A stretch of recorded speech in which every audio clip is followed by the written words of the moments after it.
According to National Electrical Code Section 230.71, in a multi-tenant building, service disconnects for individual tenant spaces must be grouped together at a central location except as permitted by Section 230.72.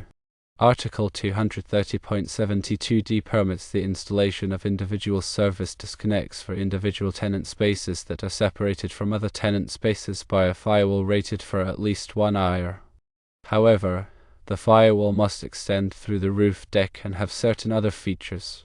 If the firewall is rated for 1 IU but does not extend through the roof deck, then it does not meet the requirements of NEC Section 230.72d.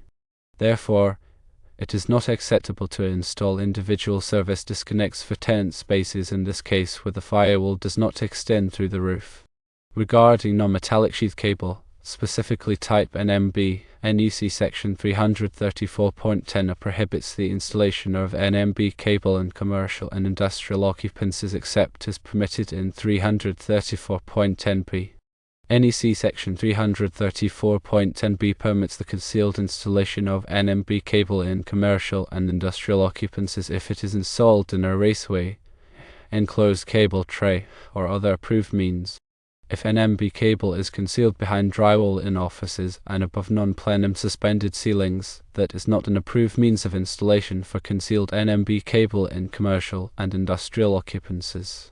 Therefore, it is not acceptable to install NMB cable concealed behind drywall in offices and above non-plenum suspended ceilings in that case.